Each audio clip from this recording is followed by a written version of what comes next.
안녕하세요. 어제 하루도 기쁘고 행복하셨습니까? 네, 오늘은 주님 탄생 예고 대축일 묵상 함께 하도록 하겠습니다.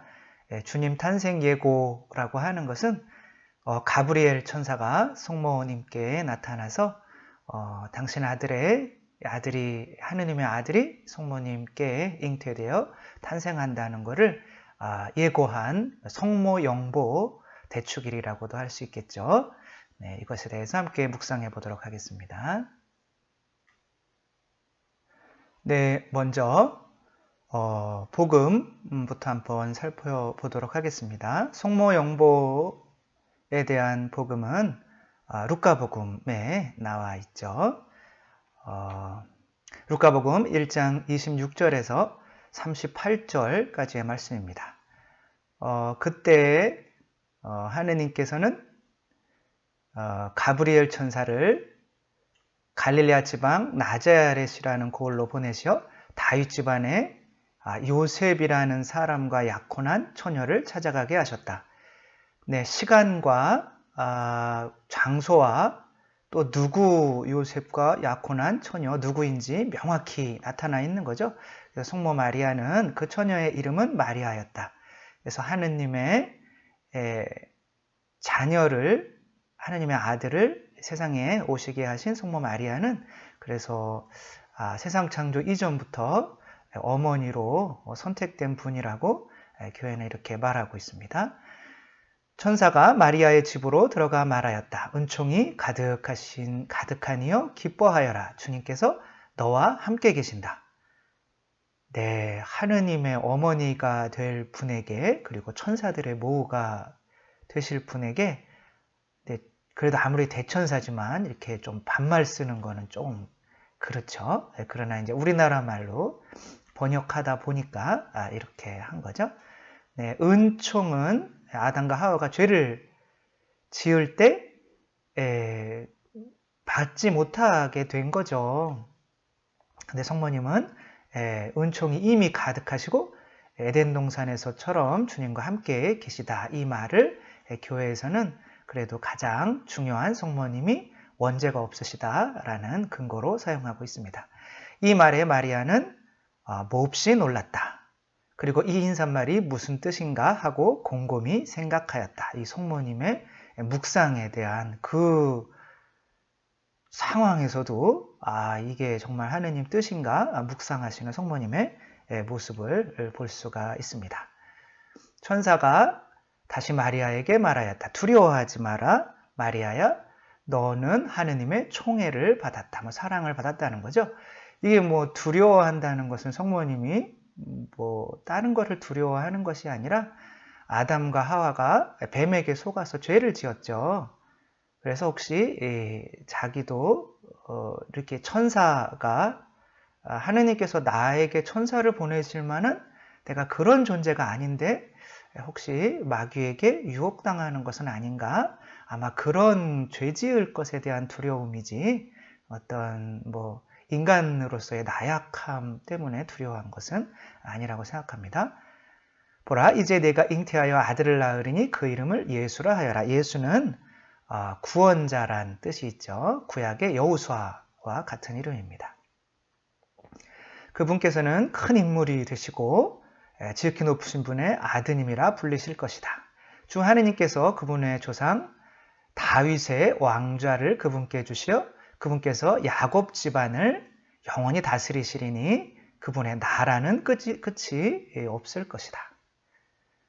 네, 큰 인물, 어떤 인물이 되냐면 하느님의 아드님이라고 불릴 것이죠. 네, 하느님의 아들은 몇 분이죠? 한 분이죠. 독생성자라고 하는 거죠. 근데 그분이 메시아,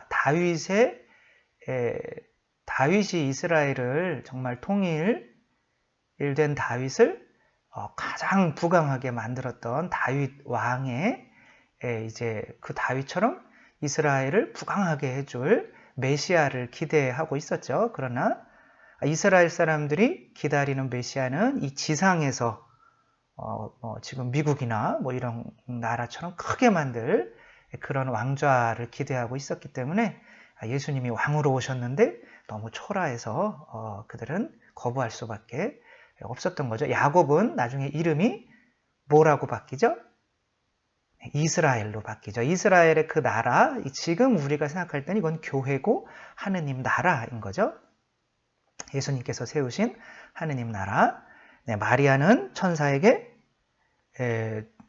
저는 남자를 알지 못하는데 어떻게 이런 그런 일이 있을 수 있겠습니까? 하고 말하자, 네, 저는 이게 스가랴에게 가브리엘 천사가 똑같이 나타났죠. 그래서 너는 예언자의 아버지가 될 거다. 이 요한에.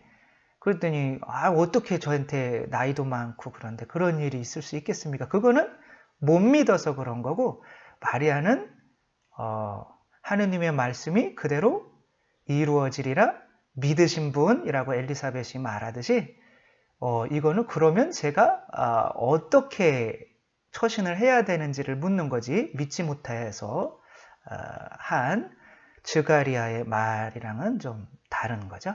천사가 마리아에게 대답하였다. 성령께서 너에게 내려오시고 지극히 높으신 분의 힘이, 성령이 지극히 높으신 분의 힘이죠. 너를 덮을 것이다. 그러므로 태어날 아기는 거룩하신 분, 누구만 거룩하죠? 하느님만 거룩하죠. 천사들도 거룩하다고 못합니다.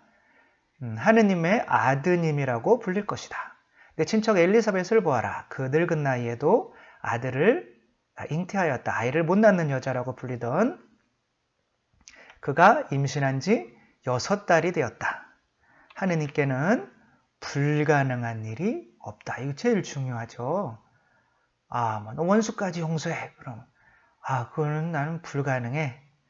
뭐 이렇게 얘기하는데, 내 안에 하느님께서 계신 사람이 난 이건 불가능해 라고 말하는 것은 내 안에 계신 하느님께서 다 해주실 것인데 어쩌면 그거를 못 믿는 것일 수도 있죠. 우리는 베드로가 물 위를 걷겠다고 한번 뛰어내린 것처럼 나는 정말 불가능한 일이 없어. 내 안에 하느님이 계시기 때문에 난 뭐든지 할 수 있어. 이런 마음으로 살아야 성모님과 비슷한, 따라가기는 힘들겠지만 그 믿음을 본받는 사람이라고 할 수 있을 것입니다. 그때 성모님이 대답하신 거죠. 저는 주님의 종입니다. 이거는 하느님께서 내 안에 들어오시면 하느님은 당연히 내 주인이 되실 거니까 하느님을 받아들이는 사람의 마음은 하느님이 그럼 들어오시면 저는 하느님께 무조건 순종하겠습니다. 그런 뜻인 거죠. 말씀하신 대로 저에게 이루어지기를 바랍니다. 이거를 한마디로 하면 뭐죠? 우리가 성체영할 때 내 안에 하느님께서 들어오신다는 것을 고백하는 아멘인 거죠. 그래서 성체영할 때, 그리스도의 몸 할 때 아멘 하는 것은 성모님께서 하신 이 말을 반복하는 것이라고 요한 바오로 2세께서 이렇게 말씀하셨습니다. 그러자 천사는 마리아에게서 떠나갔다. 네. 그러면 오늘은 복음 묵상 주제를 제가 묵상한 거지만 함께 나누는 거죠. 네, 나를 낮추는 말보다 다른 사람이 나에게 할 때 너는 참 조금 이렇게 수준이 낮아 라고 하는 말은 내가 금방 믿어버리고, 그러니까 화를 내죠. 내가 믿지 않으면 화낼 일 필요가 없죠. 그거는 그냥 네 말일 뿐이야 이렇게 되는데, 이것에 대해서 반응한다는 것은 어떻게 보면 이 말에 맞장구를 치는 거고 믿어버리는 거죠. 나를 높이는 말이 믿기 더 힘들다. 너는 정말 위대한 성인이야. 이렇게 하면 내가 이렇게 되는 거죠. 그러나 이게 반대가 돼야 믿음이 강한 사람이 된다는 것을 오늘 함께 묵상해 보도록 하겠습니다. 오늘 복음에서 성모님은 커다란 믿음의 시험을 받습니다. 천사가 너는 하느님의 총애를 받았다. 보라, 이제 내가 잉태하여 아들을 낳을 터이니 그 이름을 예수라, 구원자라 하라. 그러니까 구원자의 어머니가 된다는 거죠. 그분께서는 큰 인물이 되시고 지극히 높으신 분의 아드님, 하느님의 유일한 아드님의 어머니가 된다고 하는 거, 높이는 거죠. 이거는 사람인데 어떻게 하느님의 어머니가 되냐? 그냥 그리스도의 어머니 혹은 그냥 예수의 어머니라고 해야지 이렇게 말했던 사람이 네스토리우스인데 그 하느님의 어머니라는 우리 성모님이 4대 교리가 있는데 그 중에 제일 첫 번째 우리가 1월 1일 날 고백하는 하느님의 어머니 그거를 믿지 않아서 단죄됐죠. 어찌 보면 그냥 뭐 그 말 했으면 그냥 아멘 하면 되지 않겠냐라고 생각하실 수가 있겠지만 정말 하느님의 어머니가 된다는 이것은 굉장한 믿음의 도전인 거죠. 그러나 사람은 자신을 낮추는 말보다 높이는 말이 더 믿기 어렵습니다. 가브리엘 천사가 성모 마리아께 은총이 가득하시니여 기뻐하여라 주님께서 너와 함께 계시다. 이거 얼마나 무서운 말입니까? 여러분 뭐 저도 죄를 짓지만 많이 짓고 굉장히 큰 죄인이죠. 근데 이런 죄를 지을 때 여기 진짜 하나님께서 함께 계신다는 거를 믿으면 죄를 못 짓겠죠. 부담스러워서. 나는 네가 지난 여름에 한 일을 알고 있다. 이게 공포영화 제목이거든요. 무섭죠. 그래서 막 이걸 믿는다는 게 그래서 쉽지가 않은 거죠. 만약 누가 나는 네가 어젯밤에 한 일을 알고 있다 라고 말한다면 얼마나 섬뜩할까요? 이것은 나를 높여주시려는 하느님의 뜻을 믿지 못하는 이유가 그런 거죠. 높아지면 그 높은 수준의 삶을 살기가 부담스럽기 때문에 그런 거죠. 하느님의 아들인데 내가 계속 돈 좋아할 수 없고 하느님의 아들이면 내가 계속 사람을 미워할 수도 없고 부담스러운 거죠. 사실 내가 그거를 못 믿는 게 아니라 내가 그렇게 진짜로 변하기 싫어서 안 믿는 것일 수가 있는 거죠. 사람은 끊임없이 자신의 그래서 가치에 대한 믿음, 이걸 자존감이라고 그러죠. 자존감. 이게 글씨 쓰는 게 어려워요. 그래도 한번 쓰기 시작했으니까 끝까지 쓰겠습니다. 자존감. 내가 얼마나 소중한가에 대한 내 자신에 대한 내 믿음인 거죠. 즈카리아는 성모님의 사촌 엘리사벳과 혼인한 사제였죠. 즈카리아는 예언 요한 세례자 요한의 아버지가 된다는 말도 믿을 수가 없어서 어떻게 됐습니까? 벙어리가 됐죠. 너 말하지 마 이제 뭐 이렇게 된 거죠. 그러나 성모 마리아는 하느님의 어머니가 된다는 말도 하느님의 어머니, 하느님이 창조자시거든요. 근데 한 명의 피조물이 하느님을 낳는 어머니가 된다는 것은 얼마나 믿기 어려운 말이겠습니까? 그리고 또 그것은 하느님의 어머니로서 수행해야 되는 소명도 받아들이시는 것이기 때문에 하느님의 어머니가 된다는 그 믿음을 받아들이는 것은 당신의 종이 되겠습니다 라고 고백하는 것과 같은 거죠. 우리가 그리스도의 몸 그럴 때 아멘 하는 것도 이 믿음으로 고백해야 하는 거죠. 정말 하느님께는 불가능한 일이 없습니다. 신체적 장애를 가졌던 남과 다른 가졌던 분인데 이걸 아름다움으로 승화시킨 한 사람인데 영국의 살아있는 비너스라고 불리는 앨리슨 래퍼라고 합니다. 래퍼는 두 팔이 없답니다. 또 기형적으로 짧은 다리를 지니고 있고 생후 6주 만에 거리에 버려져서 부모가 버렸나 것 같습니다. 19년 동안 복지시설에서 자랐습니다. 21살 때 고아였던 거죠. 21살 때 결혼했지만 남편의 폭력 때문에 9개월 만에 헤어지고 말았습니다. 이후 주변 사람들의 만류에도 불구하고 장애인의 몸으로 혼자서 그래서 아들이 있었던 것 같습니다. 페리스를 낳았고 그는 이런 상황에서도 미술대학을 졸업하고 입과 발로 그림을 그려서 구족화 아마 발로 그린 화가가 되는 것 같습니다. 또 사진 작가가 되었습니다. 그녀는 불편한 자신의 몸을 숨기지 않고 자신의 작품을 소재로 삼는 자기 자신을 소재로 삼는 그래서 내 단점을 정말 다른 사람에게 이야기할 수 있을 때 그때서야 그 단점이 극복된다고 할 수 있겠죠. 2003년에 스페인 올해의 여성상 영국 왕실에서 수여하는 대영제국 국민훈장을 받았습니다. 일반인도 받기 어려운 것인데 여기서 말하고 있는 거는 내 자신에 대한 믿음, 나는 소중한 존재야. 이 믿음이 얼마나 삶의 질을 높이는가를 말하고 있는 거죠. 2005년에는 세계 여성상을 수상하기도 했습니다. 그분이 이렇게 얘기했습니다. 나는 장애를 갖고 태어났지만 행복하다. 장애인을 일컫는 disable이란 말은 사회에서 만들어낸 것이지 그걸 안 믿겠다는 거죠. 앨리스는 나 자신에 의해 만들어진 게 아닙니다. 나는 그저 남들과 조금 다를 뿐입니다. 남들이 나를 어떻게 생각하느냐는 전혀 신경 쓸 일이 아닙니다. 래퍼는 작품 활동을 할 때마다 장애인의 몸이 정상인과 다르다는 것을 문제 삼지 않았으며 오히려 그 다름이 내 몸을 더 특별하고 아름답게 만든다는 것을 깨닫는다고 합니다.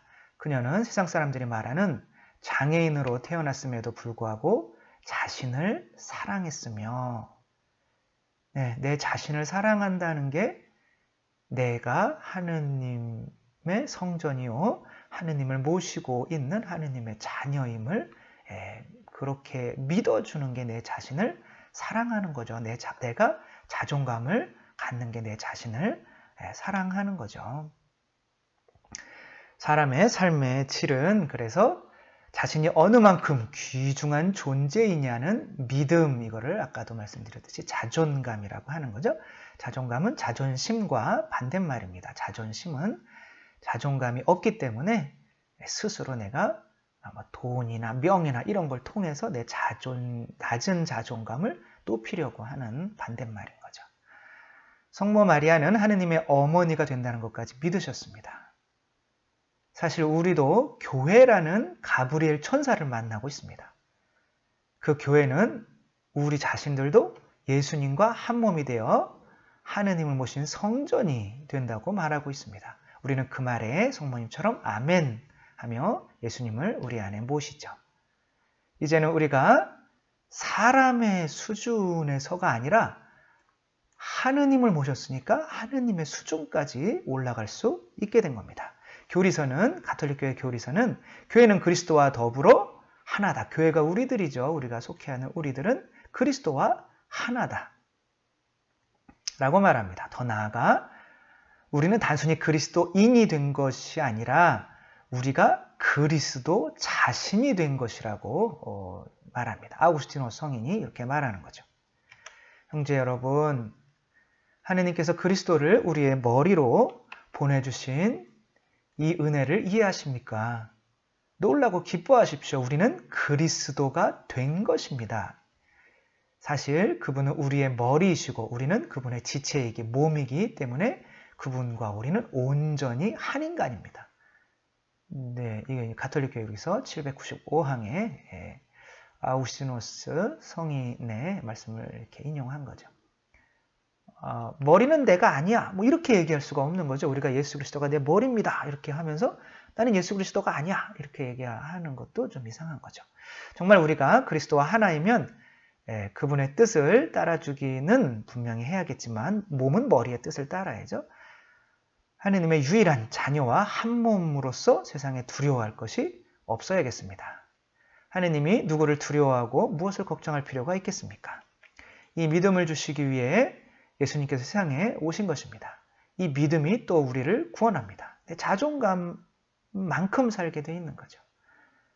우리는 하느님은 성모 마리아에게서처럼 우리에게도 이 믿음을 요구하고 계십니다. 왜냐하면 그 믿음이 하느님께서 나를 아버지라 불러 그러면 내가 하느님의 자녀가 되는 거죠.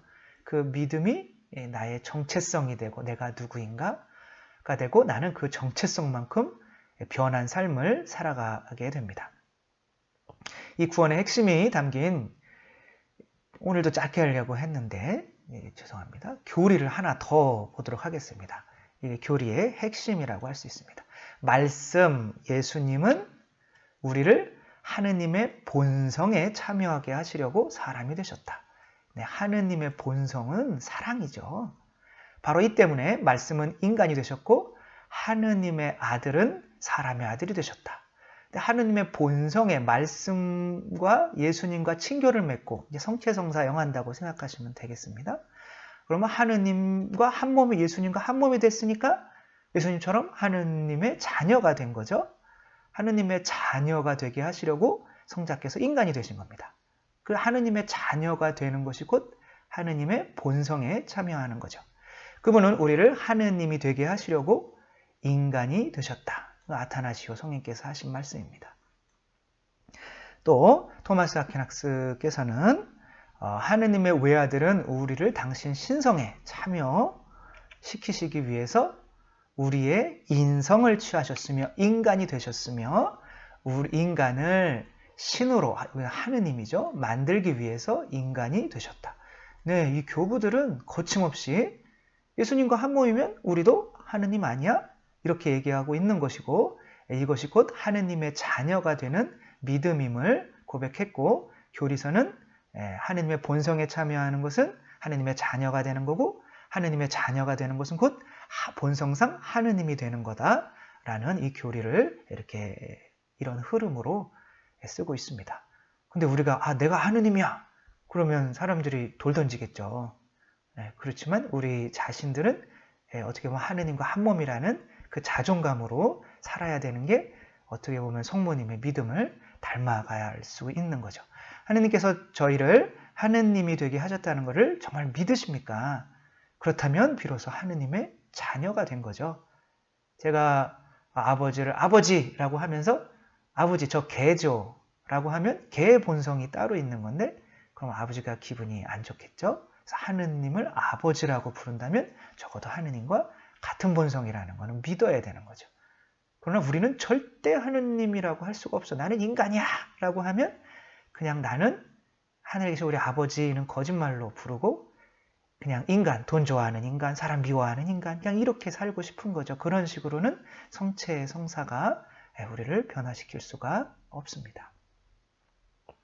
그렇다면 하느님의 본성에 참여하는 거죠. 그 사람 안에서 하느님의 본성인 사랑이 내가 하느님이라고 하느님께서 내 안에 계시다고 믿고 그분이 내 머리라고 믿을 때 그 본성이 비로소 나와서 사랑의 율법이 완성되게 되는 겁니다.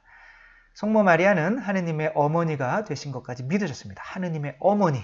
그러니까 우리는 우리 본성상 우리 안에 하느님이 계셔서 하느님과 본성이 하느님과 이렇게 하나가 되었다는 것까지는 믿을 수가 있어야겠습니다. 네. 공지사항 말씀드리겠습니다. 이제 지금 세 번째 올리고 있는 건데 유튜브 강론은 검색창에 삼용 묵상만 배삼용 이렇게 치면 안 됩니다. 네. 삼용 묵상만 치시면 됩니다. 그러면 이렇게 제 강론이 이렇게 뜨는데 전날 저녁 6시에 큰일이 없는 한 올리도록 하겠습니다. 네, 글로만 뵙다가 이렇게 동영상으로 뵙게 돼서 정말 저도 기쁘고 감사드리고 이렇게 자주 뵈었으면 좋겠습니다. 네, 오늘 하루도 기쁘고 행복하시기 바랍니다. 감사합니다.